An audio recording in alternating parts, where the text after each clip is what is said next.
The kitchen banter. We're talking pickleball, where the drama gets loud. Local courts, bad calls, and a rowdy crowd. Tony's fighting this black cloud, doubting himself, but give him one good shot, he's feeling himself. Haters analyzing the game like only he can.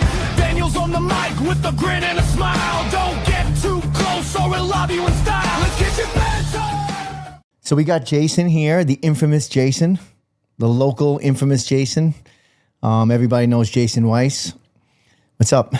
Doing well. Thanks for having me, guys. Appreciate y'all. Yes. When we started this, we said we have to get Jason. Yeah. That was our number one. So. Well, I'm glad to be here. Good. So, Jason, you grew up in Gainesville, right? You're like a local guy. I did. All right. And a tennis player for life, pretty much? Yep. All right. Yeah. And how do you get into that? Just my dad always played tennis. All the family played tennis. The apartments we lived in the early 80s was closest to the tennis court. Played there. Just kept doing it. Yeah, you were playing, like you said, since you were like 4 years old or Yeah, something. since like... That's crazy. Since the 70s. That's crazy. Right. And then you made a life out of that, too, as far as living. Yeah, it's Okay, been how did good. that go? It's nice, you know. I've been here. I've been the tennis director at Fort King for 25 years. So I've been there. I grew old there. I was 28 when I started. I'm 54. That's not too bad. I can vouch for that because Rowan used to go up and do tennis lessons when he was like, not lessons, but be around the park, 4 years old? Yeah, he was just a little kid, Yeah. right? You've been doing it a long time. When did you first hear about pickleball, like coming on the scene? I have a really interesting story. I was, in 2016, I was fishing on the Rainbow River and ran into a guy on another boat with a tennis shirt on and asked him if he still played tennis. He says, "No, I play pickleball." I said, "What's pickleball?" It sounds like a joke. Like you said, it was pickleball. I said, "What's pickleball?" And he's like, "I got to get you out there." It took about 6 months for him to get me out there, but it come to find out I was talking to the current national champion, like whatever Ben Johns was now, because they didn't have pro. It was before the pro tours and stuff. They had a little bit of pro. Around what year was this? Just to give us a reference. 2016. Okay. 2016.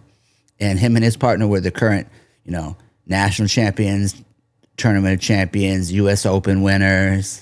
And that's why when John and I started playing with them, we play like 20 games and lose 19 or 20 and couldn't figure out why we couldn't win a game because they never told us who they were. We didn't know, and they never told us. So we found out. Now, were you guys trying to drive the ball a ton or were you trying to play their style? Like, They played so slow back then, really slow. I always told everybody that the game was going to catch up to me when I first started playing because I always wanted to play fast. And it's kind of true that it did. And went past me. In what way? What do you mean? Well, it's fast all the time now, right? I've Right. It noticed used to that be a too. mixture of fast Yep. and slow. Now it just seems fast. And if it's slow, it's only till you can do fast again. Right? So, I mean, that's changed a lot in just the last few years because when I started playing, which is 2.5, 3 years ago, they're always like, oh, you got to drop everything. You're right. Like anyone that was good was like, you got to learn to drop the ball and dink the ball. And now very rarely do you hear, I mean, kind of what you're saying is they'll tell you that, but it's more or less just to set up a put away shot. it's true. In April of 2017, I won my first U.S. Open title. And at the end of that year, in November of 17, I popped my Achilles. And I was basically out for a full year. And when I came back, I didn't even recognize the pickleball game. It had changed that much in a year. Like it got faster? How fast it got. Yeah, and yeah. it kept getting faster. It was like the game I left wasn't the game I came back to. So how do you transition to that? Took another year just to get back in it after my injury was so bad, and then playing and adapting, And who were you playing with back at that time? John? That one was with John Sperling. And for people who don't know, John, I think he's the head pro down at Oxford, correct? Yeah, yes. And I remember back in the day, he worked at Fort King with you. I remember seeing him at Fort King, right? Yeah, John and I have known each other about 30 years. And when I first came to town, he was the head tennis pro at the country club of Ocala for many, many years, and they changed management. He came and worked with me for a couple years. Pickleball got big, and he went to pickleball full time. He was tennis prior to? He was all tennis. Now he's all pickleball. Yeah. Do you find it hard to bounce between tennis and pickleball as far as No, I don't. getting comfortable? Do you play competitive tennis still, or? A little bit, not too much, but enough. You know, I find that they help each other. When I play better tennis, I play better pickleball. When I play better pickleball, I play better tennis. Interesting. So were you playing singles tennis or doubles? Doubles. Okay. So Singles is a young man's game. So what do you mean by that though? Because I'm curious about that. Like how one helps the other. I get more creative at the net in tennis after I play pickleball for a lot. Okay. Right? I find myself doing things at the net in tennis that I wouldn't usually do. More swinging volleys, more top spin, more angles, you know, just stuff like that. I think they help each other. Nice. we noticed that when we went on that trip when we were playing ping pong after playing pickleball for a long time. We're like, well, I feel like our ping pong skills have gotten better because you kind of play more with angles and stuff like you say. And yeah, I could see the trend. Not at first though. Like if you're playing ping pong, like at Shania's house, for instance, we play ping pong and pickleball like intermediate and you're going back and forth, you know. Your ping pong's gonna suck real bad at first because you're hitting everything out. Everything's just out. But then yeah, once you zone in, you're right. You're probably right about angles. Makes you think about the game different. So how do you go pro then from tennis to pickleball? So you talked about 2016, you said? Yeah, that was like I was 46. John was 47, and we had only started playing about 3 or 4 months prior to the U.S. Open, which was in April, and we had actually signed up for the 4.0 division, and we got so good so quick that we called them up and said, "You better move us up to the 4.5 division." And that was the 19 and over 4.5, so like not 4.5 for the old guys. Right. That was like anybody in the country that wants to play 4.5, come on. And so we ended up winning that. We were down match point in the semifinals, and somehow got through and won pretty easy in the finals. Where was that hosted at? That's at Naples. Okay. The U.S. Open's at Naples. And back then it was getting about 3,000 players. Now it's getting about 4,300 for the. It's a 10-day tournament. And if you've never been down there, you definitely want to go. Yeah, I'm going down there next week for a work trip. I wanted to go check it out. Go check it out. Yeah, some open play or something. And even if I don't play the U.S. Open, which I've played every one for the last however many years, even if I don't play, I still go down and I like to go watch. It's that much fun. Were you playing just men's doubles, or did you play co-ed, or did they have co-ed? I played men's doubles. I played mixed doubles. The best division, the one I enjoy the most is called the split pro, where an older pro plays with a younger pro. So you just have to have one over 50 and one under 50. They do that for men's, women's, and mixed. So that's when I've had opportunities to play like Tyson McGuffin, Deckel Barr, Adam Stone, just some of the names that used to be out there that people knew of, that you wouldn't always get to play against them, but you get an opportunity to now. Kyle Yates, I played him. So yeah, it's a lot of fun. And I've played all the best senior men in the world, you know. In the world. Where do you find that there's better countries that have more talent than here? Or well, when I say really? in the world, I guess I just say that because there was a world ranking. Right? I don't know necessarily who does it, and it's based on these tournaments. It's mostly here. Right? Yeah. Yeah. And, you know, kudos to a lot of those guys. They go out and grind every weekend. I mean, I remember a few years ago, John traveled 35 weekends a year. You know, he was number one in the world in senior pickleball at that time, on the podium stand every weekend. Didn't matter who his partner was. And people were like, why don't you go do that? And I'm like, I'm happy here. I just hate traveling like that. Yeah. What age does a senior start at? Is it 50? Is it 50? It starts at the year you turn 50. Okay. So if you're 49 and you turn 50 in September of that year, you can start playing in January. Gotcha. Wonder, and back then there's probably really no kind of money in the sport traveling around. I'm sure it's better now. Well, that was just a few years ago, and they had made they made it for the seniors. You know, we were trying to go do the PPA thing, and they weren't really taking care of the seniors. They wanted to focus on the young guys, which is probably pretty smart because they've done really well. So the other tour, the APP tour, run by Ken Herman out of Fort Lauderdale, when they just made that giant pickleball place called the Fort. That's another tour, and they did a lot better job taking care of the senior players, gave them more prize money, catered to them a little bit, and so that's where all the good senior players play, on the APP tour. What's your thoughts on the Ocala scene as far as the skill level goes? Oh yeah, It's getting a Be lot honest, better. too.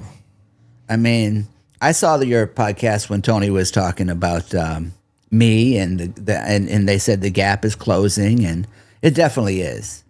The gap closes. The gap closes really fast when everybody's getting better and you're getting worse.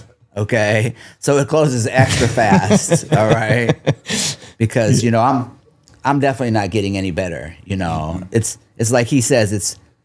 I maintain. You're having to get more and more creative, probably. I just do it for exercise. I just love to come out after work, get some exercise, talk to the guys and the ladies out there, have some fun, and go from there. I mean, it's impossible for someone to get in anything at such a high level and not go down, right? I mean, as you get old, I mean, it's impossible. You're not going to go up. I mean, Mike Tyson's not better now than he was in 1987, Right. And it just depends on how easily you can deal with that mentally and physically. Exactly. Right? How do you deal with that? I mean, it's not well. Mentally, I mean. It's worse than the physical part. And I'm hurting physically bad, but the mental's even worse. Yeah, it's the being such a strong competitor. I'm sure mental's it makes even it worse. hard. Yeah. And that's just being honest. I mean, Yeah. but you have to come to terms with those things, right? Mm-hmm. I mean, when I turned 50, I was grumpy all year. But, we have my good friend Dave, who worked for me for 23 years. And, one day we're playing pickleball and the next day his hip hurts. And then 6 weeks later, he's not here anymore, So, Oh, yeah, right. Talking about Big So, Dave, yes, yeah. that was so bad. I'm more than happy to be 54, Right. And still very active and awesome. Still great. Exactly. And still, and giving back, giving back to of people course. and teaching and, Of course. Think You about see me, I pickleball. play with everybody out Everybody. there. I play with everybody. Everybody. Because you could be 3-0. Yep. I'll stand there and play with you. And that's what I was going to say. So, too, you can go out there with a different mindset. Some days it's like I'm going out there to have fun. Like yesterday, you walked and played with a couple you knew from. Like I see you do that all the time. So you can go out there and just have fun and with it, and not have to be ultra I competitive prefer it every that time. way. Yeah. I need about 1 or 2 games of cutthroat pickleball a week. That's it. Where I get 3 guys together, maybe John on the weekend and 2 other guys that are really good, and it's really intense for 3 hours long. They want to play, and it's super intense. That's more than enough for me. I like to good exercise, have some fun. So now that we're on this topic, because I'm a mental case, if you haven't figured it out, what would you suggest about a regular guy who's your age that just has an athletic background that is not going to go anywhere in anything, just wants to keep his athleticism at a decent level? Like, what would you say I do out there? How do I perceive this and not get like upset with my decline as I get older as far as athleticism and stuff like that? Well, I think you have to be creative. I mean, you have to go out and say, well, I usually do this. I'm going to do this today. Make it fun for you. Like almost like this is the way I always play. You're more of a defensive player, right? And I've told I said to go to the next level, you have to find some offense. How are you going to attack? Not just when the ball's in the air at the kitchen, but when it's low below the net on the bounce. Can you still attack somebody? I do a lot of that. I think that's what separated me the most when I came there, is that I could attack from way more positions that you guys could attack from. Right. That's and it still might be true, even though the gap is closing. Like Daniel's not going to attack me with his backhand, but he's also not going to hit many backhands because he's going to move around him. You know, he knows I'm looking to target his backhand. So as soon as I'm starting to hit one, he's already moving to get around it, right? Which then gives options because then he's going out wide and he has a forehand and it's got all kind of angles he didn't have before if I just kept him in the middle with his forehand, right? So it just varies. Where can you find the offense from in different spots?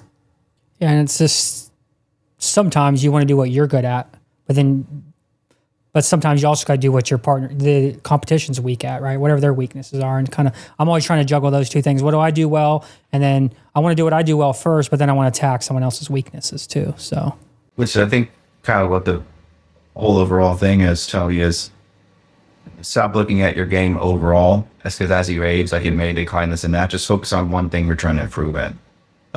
Whether, like you said, your offense, just focus on getting your offense better. You'll find peace or happiness with what you're doing there, as opposed to looking at your entire picture. So that's where the peace and happiness comes from. I see.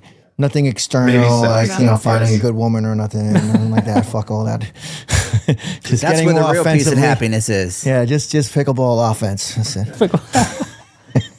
Yeah, you're married. Long time, right? I'm so happy to be married. Yeah, long time. Yeah, like long 20 time. something years. 20 years married, 25 together. Mhm. We work together. She plays. No, that's probably why we're still together. She hits. We do hit and giggle pickleball. Okay. Right? She likes to put on the nice outfits. Yeah. I like to see her in them. And then we go play pickleball. Right?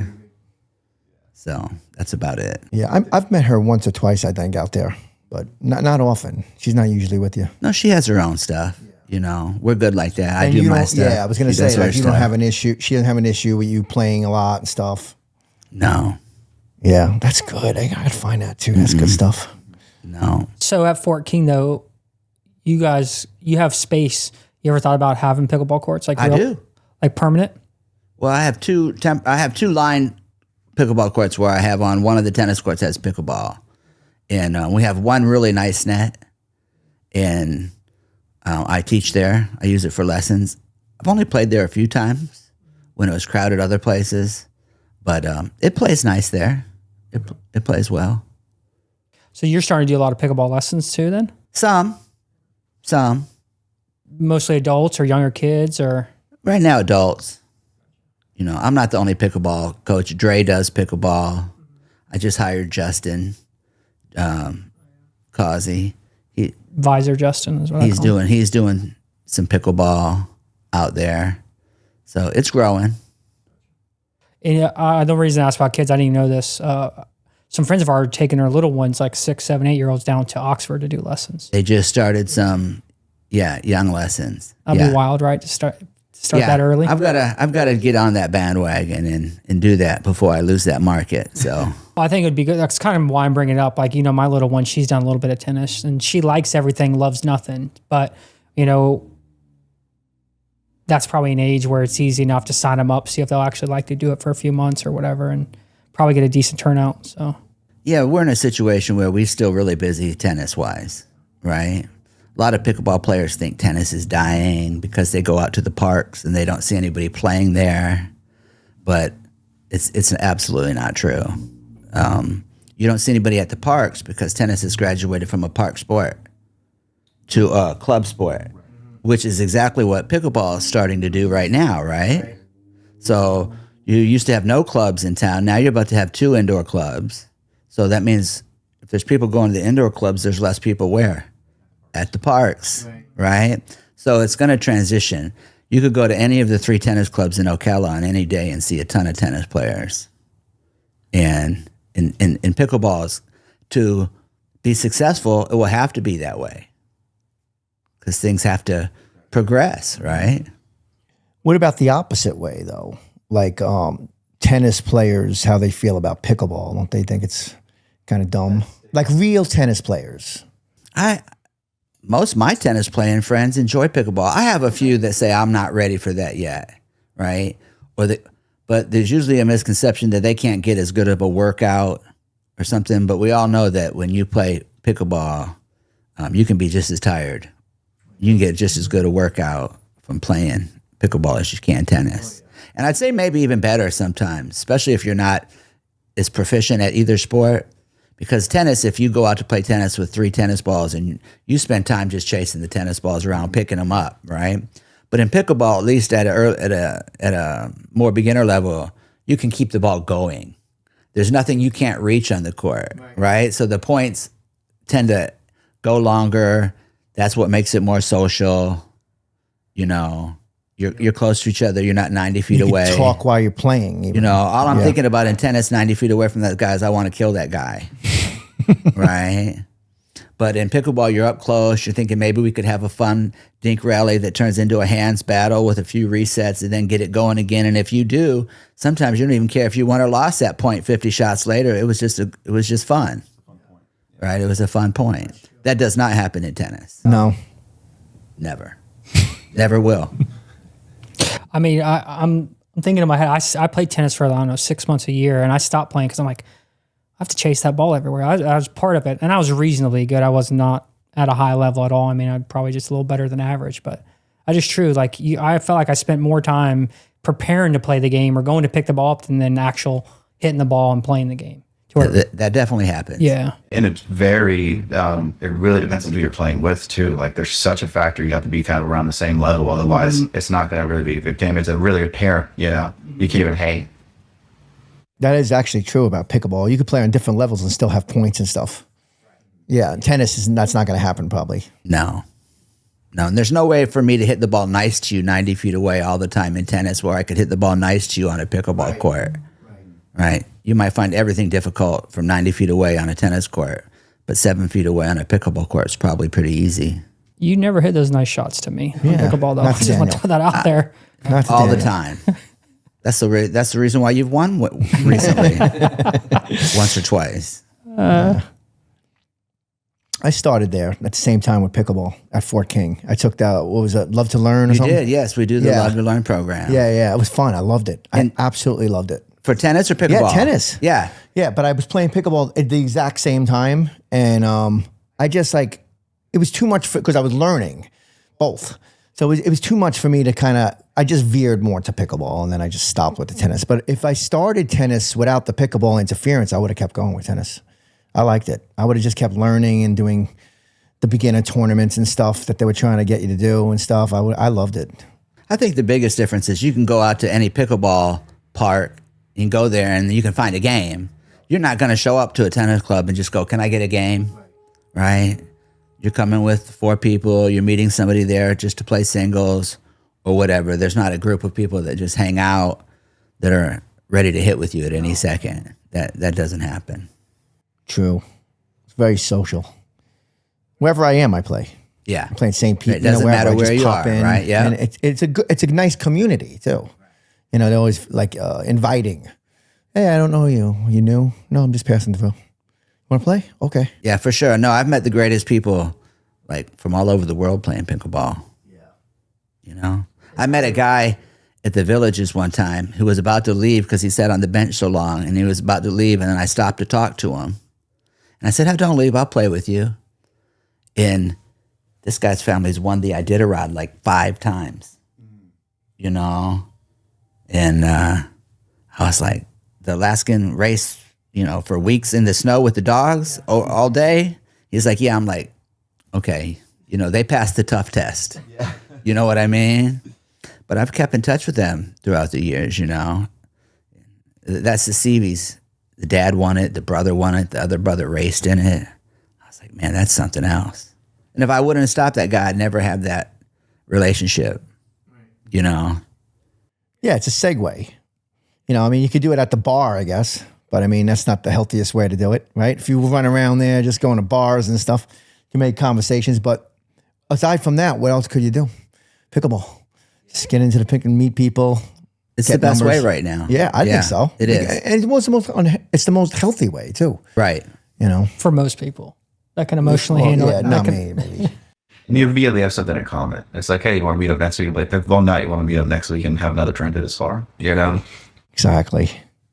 So where do you think it's going, the sport? I mean, when I watch it on TV and I see a weekend like last weekend where or if you watched when the PPA Tour went over to Vietnam the other day, and they had like 10,000 or plus people in the stands, and it's all over TV, you know.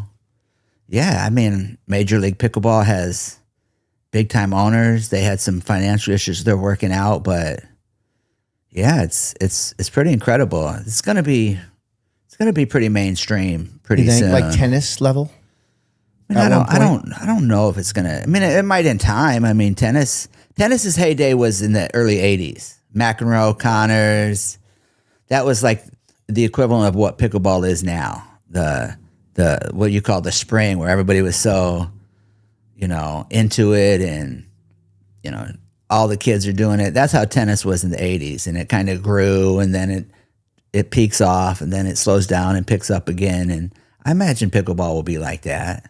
Like money in it too, like There's a ton advertising. of money. There's already, Yeah. you know, they're millionaires doing that, you know, already, from sponsors and winning money. And Yeah, right now I think it's a mixture of sponsorships and prize package, where tennis you could probably just live off the earnings, I would assume, right? If you win Wimbledon or something like that. oh yeah, I mean, you have to be.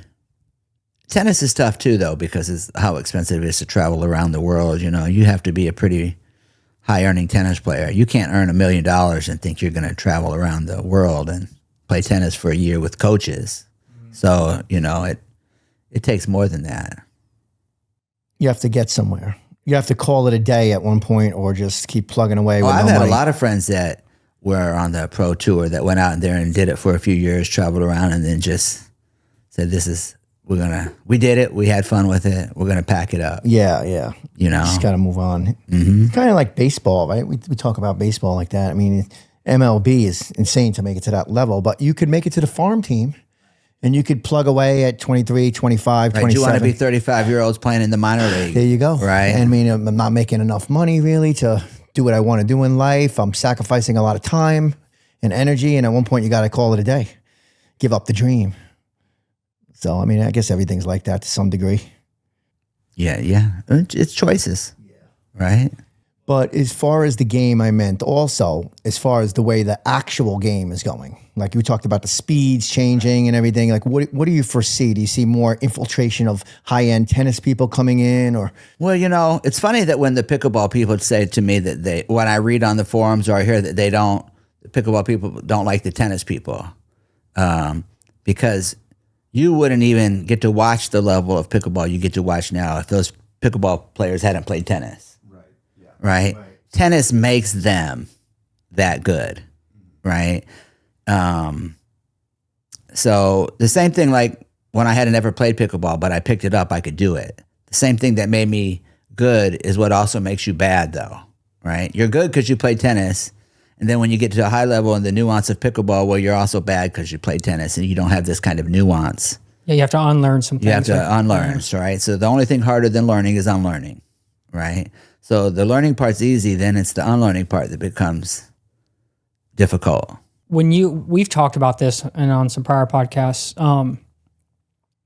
When you think about pickleball, do you think it's a singles game or a doubles game? I know we play doubles all the time. I very rarely see singles. Just curious what you think on that. I enjoy watching singles. I enjoy playing singles too. But I think it's a doubles game, right? I mean, that's where the real exciting points come in. And even though, like, when you turn on tennis on TV, they very rarely show doubles. But everybody at the clubs is playing doubles. The tennis clubs, doesn't seem to be a lot of singles players. We get some, but we get mostly doubles. So the pro level might differentiate itself that way. I don't know. But I think it's going to stay with the doubles for a while, just because that's where the real action is. The hands battles, the four-way. Yeah. Well, and that's kind of where I was going to lead to, is like when I watch pickleball, I always watch the doubles. Like the singles could be on and I could skip over that. But when the doubles are on, I want to watch. And from listening to some of the commentary, a lot of the newer pickleball players do very well initially on the singles, but then they don't tend to transition to playing doubles very well. Right. You can do very well in singles right away because there's not as much to unlearn, right? And then when you get to the doubles, yeah, you need a little more practice. Because I was telling Tate, we were talking this morning. We were talking about Ben Johns, and I was saying, because I was telling Tate how like the girl Anna Lee Waters won the Triple Crown, right? She won the singles women's, she won doubles women's, and then she won mixed. And so he's like, well, how's Ben Johns? I was like, well, actually, I don't think he competes too often now in the singles anymore. Like he's not getting the podium very often. He's in all the singles, most of them. You're just not seeing him as much. Yeah, he's just not making to the finals as much. Because, anymore. his background was more like ping pong and some other stuff with a little tennis. And I think for a long time that the tennis players couldn't figure out how to beat his real, I would say, has a lot of guile to it. Like when his cat and mouse game, he would neutralize these really big singles players. But with the ball and the paddles now, everything's faster. I think it's harder for him to do that. So you see him there less. He always wins a gold medal on one of them. If he doesn't win men's, he wins mixed. If he doesn't win mixed, he wins men's. If he doesn't win either of them, he will win the singles. He'll get one. Have you played against him ever? No, he was in town when he was 19. So I was on YouTube one day and somehow I found a match of John Sperlin playing against Ben Johns. I don't know where it was at. Yeah, it was in Orlando. Okay. Yeah. A singles match? Yeah. Doubles match. Doubles. Yeah. It was doubles. It was a while ago. I think that was right when he started. But he was still really good. Yeah. That's cool. I played John once, and he crushed us. This was just a few months back. Now when you talk about John, you should have him on. He still plays really slow pickleball. I've heard. I've never even met him. Well, I mean, it's just because he's so good at it, right? Like, He makes you play his game. absolutely. Like, he's better than me in pickleball because of that. Like everybody can play fast. I can't hit it through you, or you can hit it back. You can hit it fast at me, but can you hit it really low and firm and semi-slow 30 times in a row that somebody can't hit you in the head with it, right? So he takes away your offense. Yeah, I just don't get to be very offensive, right? And he resets everything, I'm sure, from anywhere. Everywhere. And if you give him something, he'll pop you, Yeah. He'll get you. He's patient, too. Yeah, he just has he just has so much tournament experience, right? I bet he's played in 100 tournaments more than me, Is he still active in that? He was in Arizona last weekend playing. Well, the day I played him too, it's like when I initially played with against you, I'm like, all right, I'm playing against Jason. I got to be extra focused. I was nervous, even though it's pickleball. I was like, all right, I can't hit bad shots. And then I was kind of the same thing. Now I'm more comfortable playing against you, right? I've played against you. I mess, run my mouth to you, and then you make me pay a lot. But the day with John, it was kind of like that. I'm like, all right, I'm playing against John Sperlin now. I've got to be serious. And I was actually out of an eye. And we were doing the dumbest things ever. Partly because he was putting us in terrible spots that we weren't used to, but then partly because we're like, dang, that's John Sperlin. We got to play good, right? We don't want to look like fools. Well, we look like a fool. So Yeah, he definitely was a really great player. And he's one of the premier dinkers just out there. I mean, I've heard other great Hall of Fame players talk about how well John dinks the ball, right? So it's true, What makes... Good. I was gonna say, have you tried to learn that style? I play that with him sometimes. We went to the tournament in Mesa that they just had. I'm not sure how many years ago, but maybe 3, 4, 5 years ago. At the last second, he lost his partner for the Arizona tournament. He asked me to play. And so I said yes. I was so nervous because I had never played in a men's senior pro level tournament. And I went out there and we beat everybody until the finals. We got to the finals and we lost to Dane Gingrich, who had been number 1 in the world. Dave Weinbach. If you don't know who that is, the guy's got over 100 gold medals just from the U.S. Open. He's a ringer. I mean, he could play with the young kids probably still. So we lost to them in the finals, but it was an interesting week because the whole week was, who's that guy playing with John that we've never heard of, right? Because everybody knows everybody, right? And when you go to a tournament like that and you're playing with the number one guy in the world, you know, you get every ball. So you have to come to play, you know. So how do you get the nerves out? You said you But, started. you don't. You But don't. once You just play through them because you've done it before in tennis and pickleball at different times. We had some pretty funny times out there when, you know, he's trying to get me to slow down and play like him, but the more nervous I get, the faster I play, right? So, you know, one of the funny lines he'll tell you, it's a pretty funny story. He comes up to me and he says, "What are you doing?" You know, and I'm like, I said, "Man, John, a shark's got to be a shark." That's what I told him, right? I said, a shark's just got to be a shark. I don't know what else to do, right? And then like 20 minutes later, some of that's not working as much. I say, "John, what do you want me to do?" He just says, "Keep on sharking." and that's kind of a joke we've had for all these years, you know, like, but I drove him crazy out there. So we don't play a lot, even though we're great friends. We don't play a lot together in tournaments because we're so opposite. Yeah, the chemistry, you know. I want everything fast. He wants everything slow. I'm much more like him now, where I slow it down even a lot more now, right? And that came from playing at Coehadjoe because that's where the separation of skill was between me and you guys, was at the net in the skill part of the game, not just slapping the ball hard, right? So I had to come learn how to slow the ball down, control the ball at the net until I got what I wanted. Yeah, make them play your game. Yeah, try to get into something that suits me better than it suits them. You know? That makes sense. Tony, what do you know about playing with a partner that you're not always that comfortable with? I know where he's going with this. I wonder if Jason even knows what we're talking about. Am I the black cloud? No. Okay, I didn't know if I was the black cloud or not. No, although I did have trouble with you a few times. The last time, for sure, right? Playing with you. That's in your head, though. 100. Well, right? Of course, it's in my head. Because the time before we played that, we won 6 in a row. I know. I'm kidding. That's about all those. Yeah, no, I don't know what happened. What are you gonna do? It doesn't matter. Yeah, what are you gonna It do? doesn't matter as long as we go out there and have fun. Yeah, you know, that's what I go out there for. I mean, it's changed for me a lot out there. I really have to play sometimes out there now, you know, because the players have gotten so much better. Used to just go out, have a good time, not have to stress on it, not have to worry about it. Now, all of a sudden, you have a reputation to uphold. Well, you know, I tell everybody out there knows who I am, right? And so it's like 70 names I can't remember. But they have one name. Oh, that's Jason, because they've heard of the Jason guy, right? That comes out. That's Jason.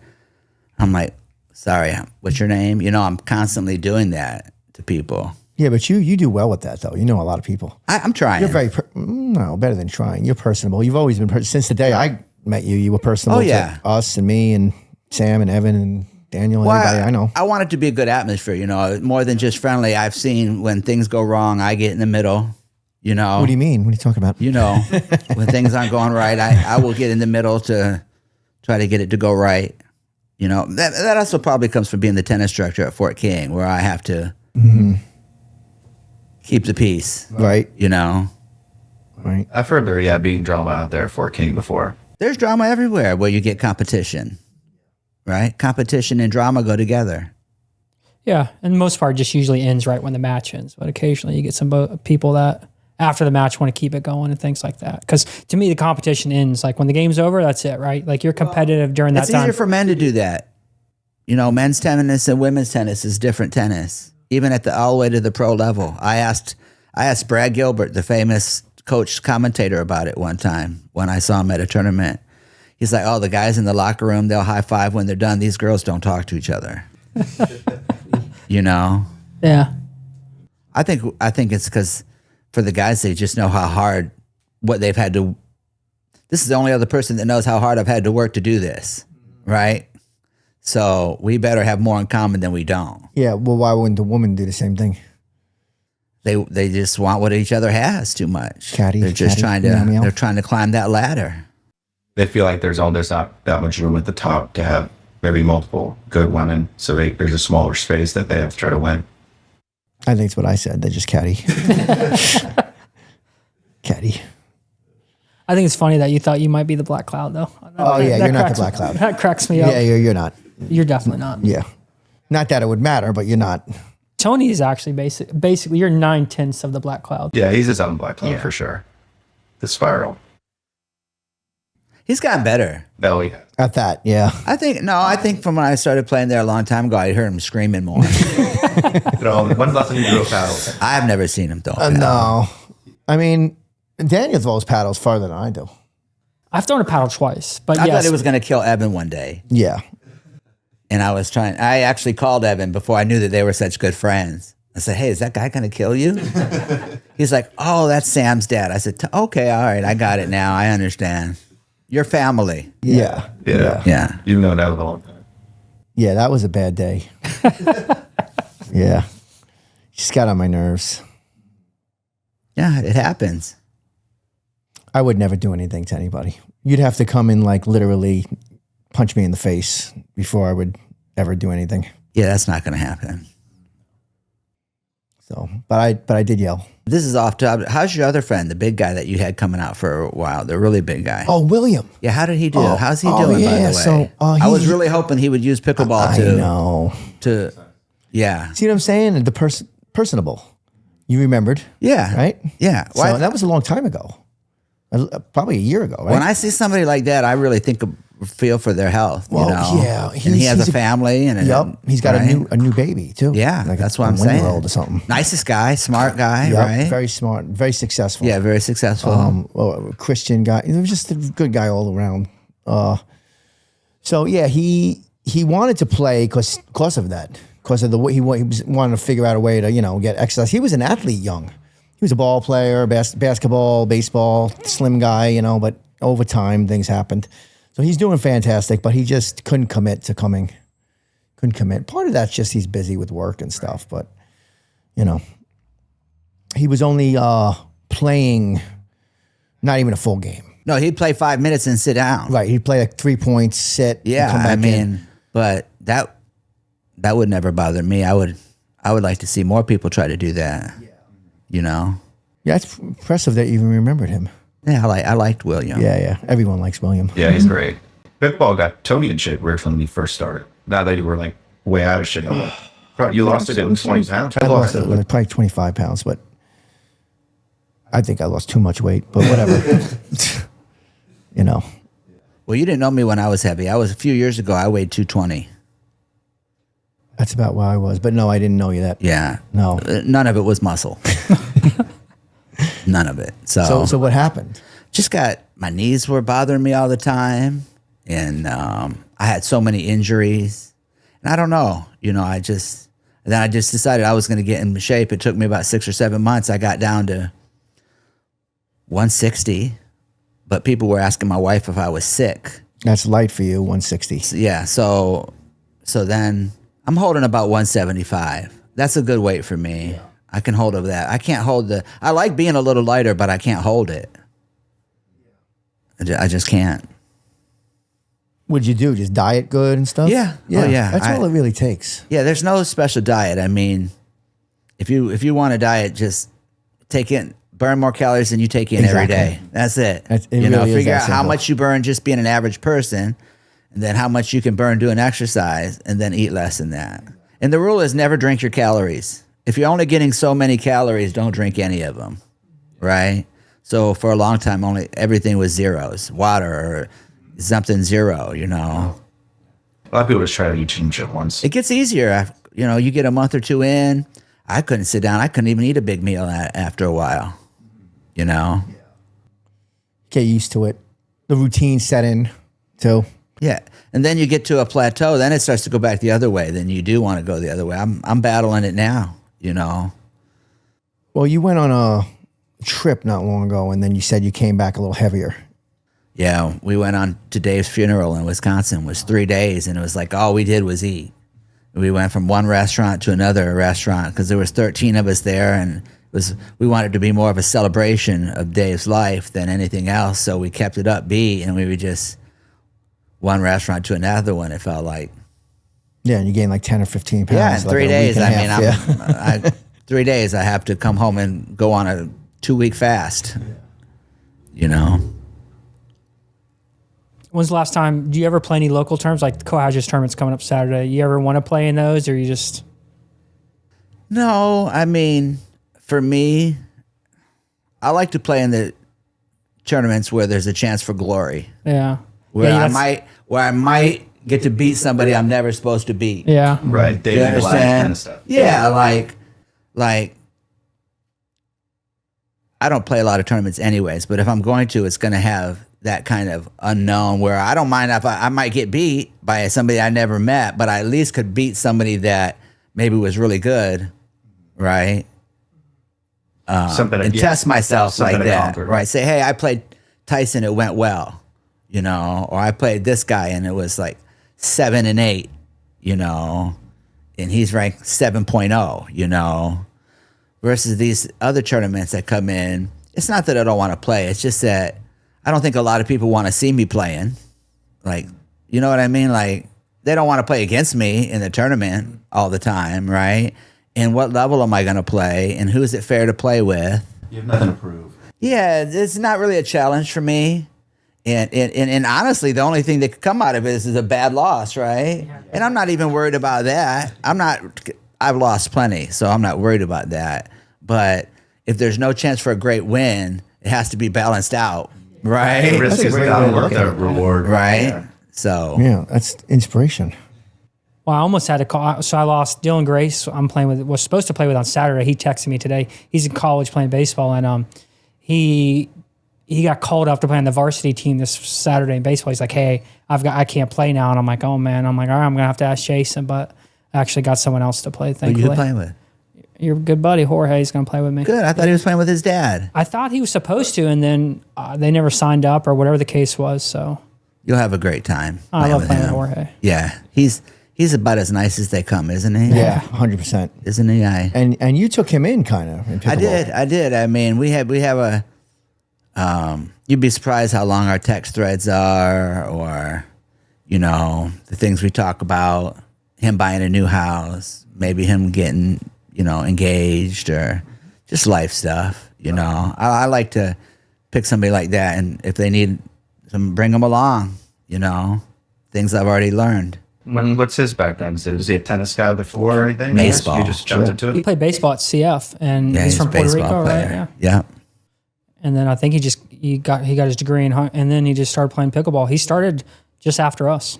He was the one person that when I started going there maybe a year or more ago, and I would see some of the same guys out there, they'd all ask me what to do to be better. And I'd say, well, try trying to beat me so much. Try trying to worry about winning when you play against me and just hit me more balls to see what I'm going to do to you, to see how you're going to act to what I do to you. Right? Like, you want to be at a good level, but you're never going to see there's a difference when somebody says they want to play with you or they want to be on the court with you. Right. There's something Right. to do the whole time. Right. Let's play together. And then they never hit you a ball. Right. I mean, Tony's been in one. Tony will tell you, I mean, it might have been 2 years ago. We played 4 points and I left on Tony's court. I said, I'm done. Nobody's going to hit me a ball. I'm done. Right. And you feel like maybe not a great guy when you're doing that. But at some point, you got to let them know that if we're all not playing, if we're all not playing, we're not playing. Right. Right. Makes sense. So I always tell everybody, I said, do you want to play with me or do you want to be on the court with me? Right? If you want to just play with me and say, you know, there's those players that will hit 20 balls to your partner, and when your partner pops one up, they'll hit you the high one at you. That's the only one you see the whole time. That's the only one you see the whole time. I got one Right. by Jason. Right. Because that's the goal. That stuff, it's not very fun. I know it happens. It doesn't really bother me. I'm like anybody. I'm a pretty moody guy. I'm in a bad mood. You catch me on the wrong day, it can be bad, right? But it's always my fault. You know, I there's plenty of people I've apologized to the next day at Coehadjoe for, you know, it's never them. It's like I tell my wife, it's not you, it's me.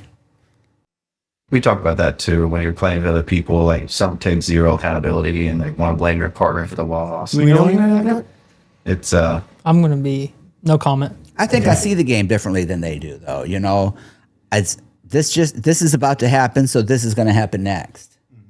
this is happening, so this is going to happen next, or this is the only possible outcomes from the ball being here, right?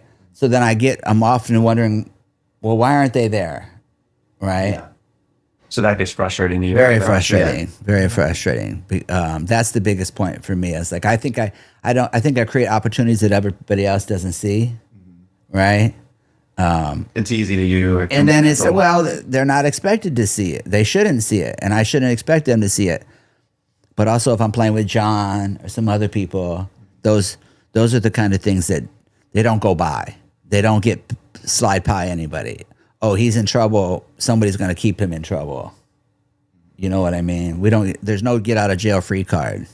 Yeah, about the only time I've ever seen you frustrated was typically like, not if someone's making like just a physical mistake, like they hit a bad shot, like, but the mental side where they're hitting the ball in a spot they shouldn't be hitting it in, right? Because you're like, if you hit it there, this is going to happen, and it's happened 10 times in a row.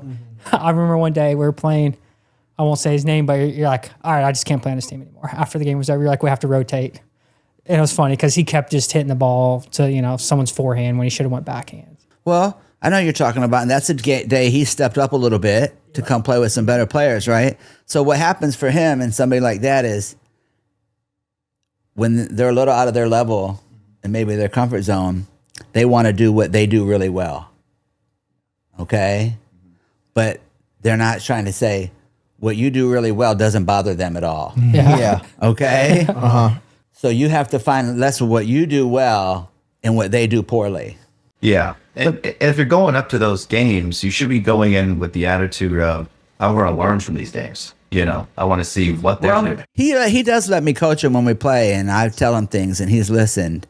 But that's one of the guys I've had to apologize to before, Yeah, because there is an element of doing what you think would work and then realizing, oh, this doesn't work at this level. I thought it was a good move. It's a fine move lower, but it's not here. There's an element of going through that process too that maybe sometimes you might forget and be like, why the hell is he doing this?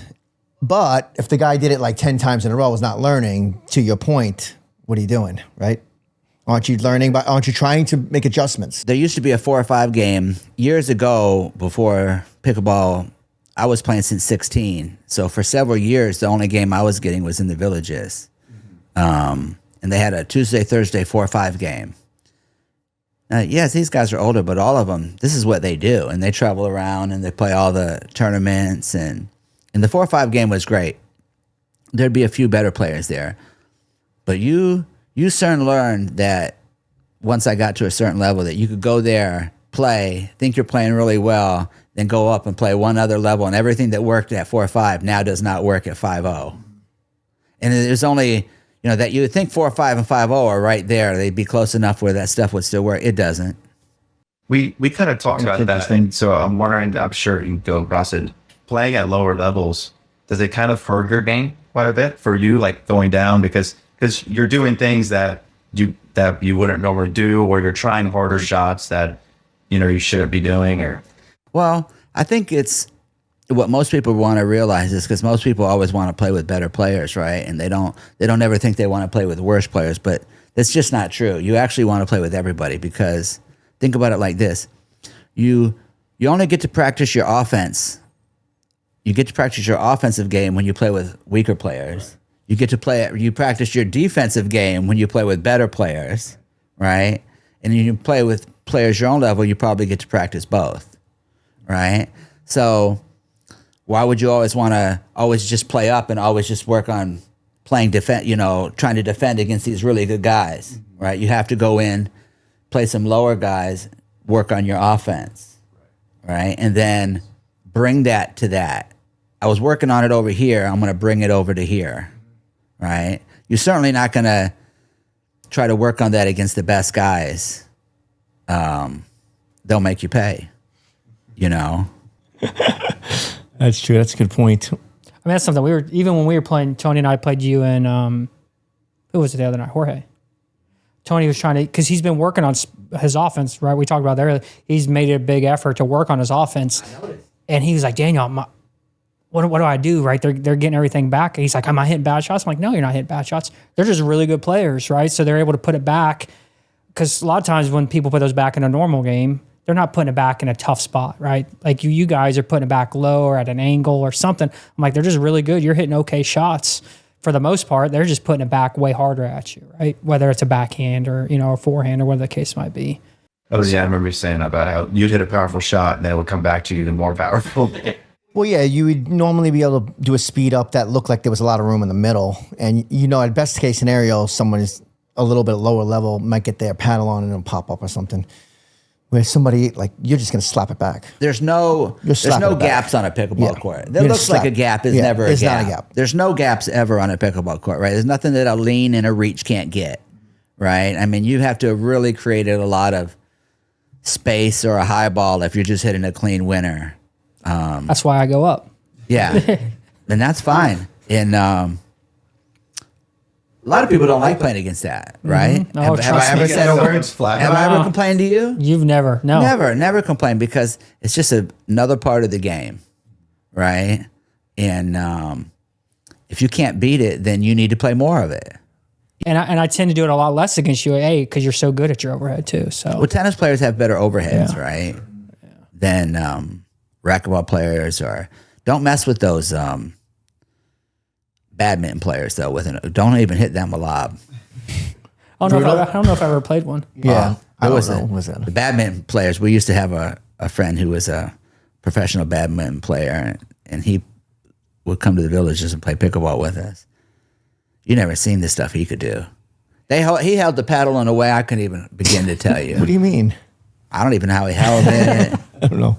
Like, he wanted to always be attacked from straight on because he had like a pancake grip type. Like, if you attacked him from straight, he would just kill you. His name was Hendry, Hendry, and he was a top player, and he lived around here, and he worked at that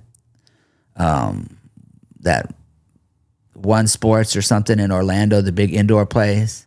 They had pickleball but they got rid of their badminton. And that's what he was like in the Olympics for or something. So he actually went to somewhere in North Carolina where I think they still play a lot of badminton. He's the coach. So what is badminton? It's like like when it's like a birdie? Yeah, so the birdie, Okay. right? Right. Those guys are always hitting big overheads, right? And they jump, and all those sports are gonna, creep in. Badminton, squash, racquetball, pickleball, ping pong, tennis, what else? You don't think my soccer background's helping me? It helped you the other night when that ball was coming on the court, I remember, and you kicked it off and kept playing at the same time. Soccer players are coordinated, right? You have to be coordinated. I got a lot more foot-eye coordination than hand-eye for sure. But like sometimes by reflex, when the ball goes down, I'll put my foot out instead of putting my paddle down. Like, that's my natural instinct. So that guy had a unique shot. I know we were talking before we started that you do lessons with Dr. Tom some. Did you teach him that backhand? That backhand flick? Yeah. It's nasty, isn't it? Dude, it is that's nasty. the best one I've seen around. I know. You know what's funny about that is, one of the things I had told Tom, somebody like Tom, first of all, he's great, right? This guy, this is a pickleball loving guy. I've never seen him in a bad mood or without a smile. And he's just always, brightening somebody's day up. And he comes out there and he goes hard, but he plays his way, right? And that's a really good example of just refusing to play any other way until your way starts to work for you. Do you understand what I'm saying? I'm going to be aggressive all the time, even when I shouldn't be aggressive. But sooner or later, some of this is going to click. Right? Because I just do it so much. That's kind of what I think happened to him. Because I told him during a lesson one time that you're one of the kind of players that's not going to get better from addition. We don't need to add anything. You're going to get better from subtraction. What are we taking out of your game that you're doing? Okay? So sometimes you don't get better adding. Sometimes you need to subtract, And that's usually shot selection, right? Choices, right? Playing to your strengths. Yeah, but take some of this weird stuff out.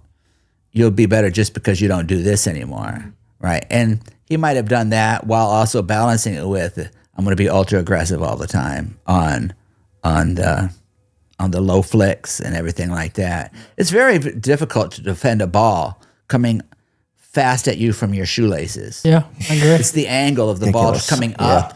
Yeah, That because you want to meet it with a closed face, so you end up hitting it in the net a lot, not over the net, you know? And he's gotten really good at making you hit a fastball coming vertically at you, not in a linear manner. Right? And so once we figure this out about him, right? It's your fault now if every time he hits a ball you don't have your paddle up. Right? Like there's no dinking. And if he dinks, you have time to get it.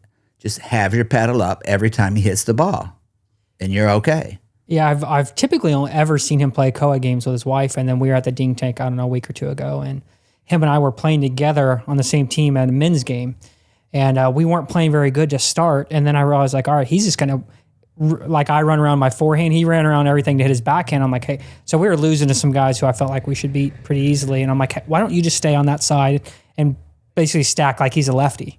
And then as soon as we did that, he just went full backhand, and he was just comfortable, and you could see. And I don't think he slowed one ball down, which I'm good with too. Right. So it was to what you're saying. Yeah, he sped everything up, and he was pretty nasty with it. Yeah, and it's not just fast; it turns a lot. It has a lot of curve on it. Yeah, he hit a few that were kind of started at their neck, and they were letting go like it was going out of bounds. Right, and it dipped. And it dipped and hit right back. Yeah.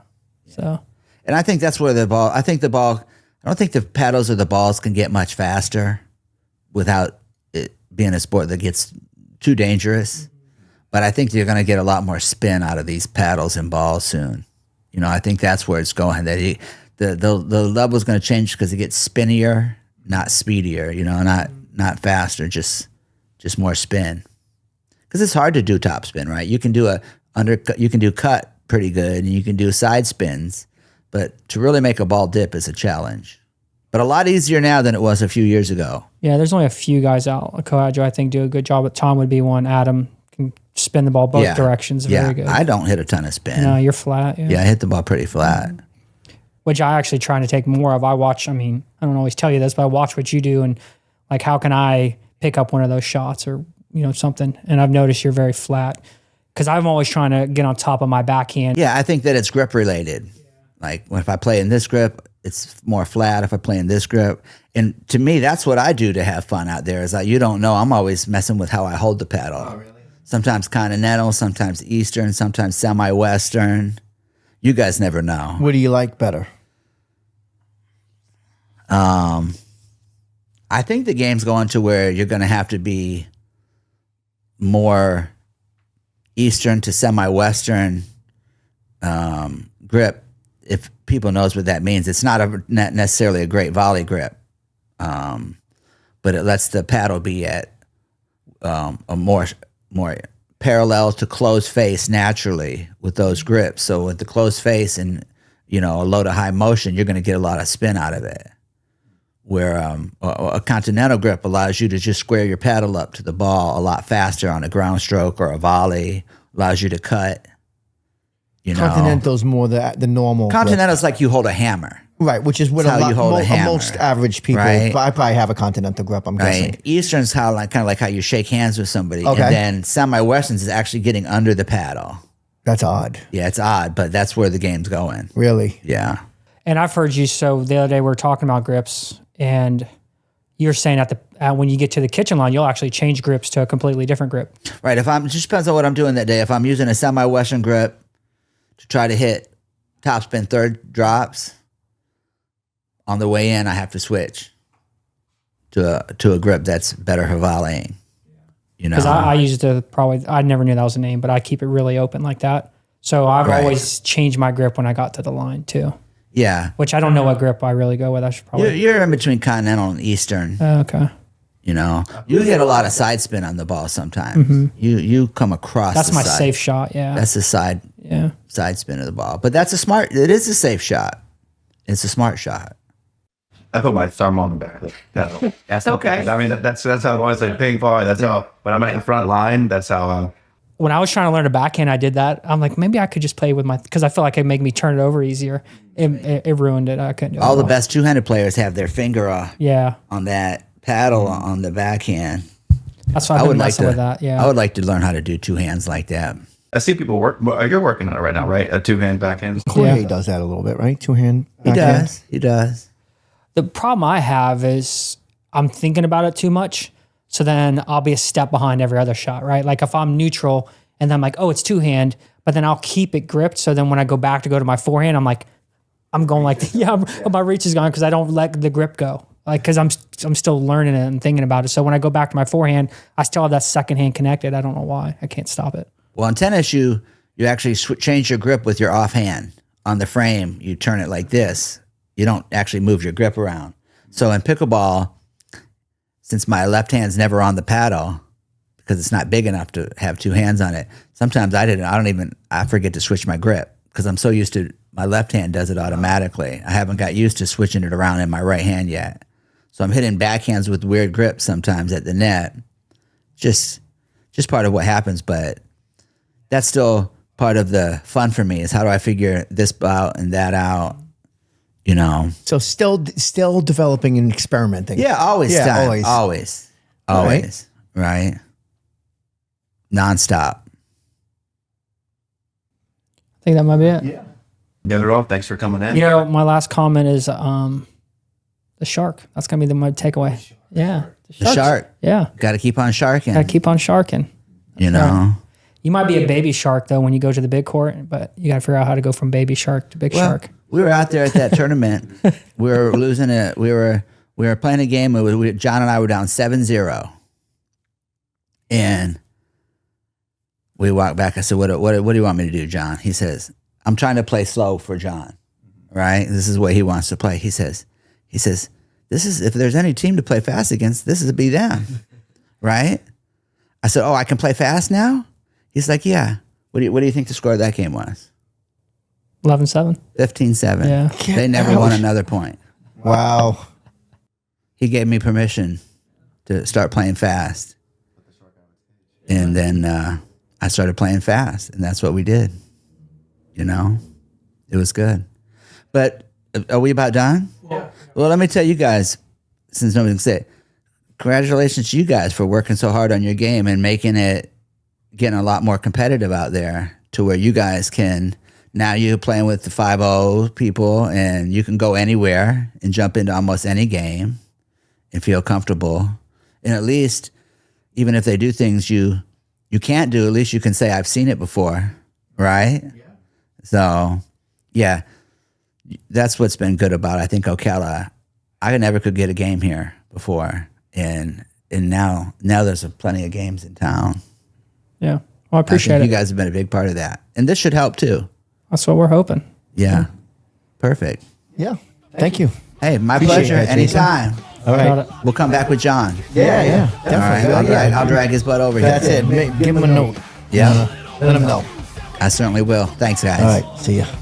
On the mic with a grin and a smile. Don't get too close or we'll lob you in style. Let's get you better. We keep it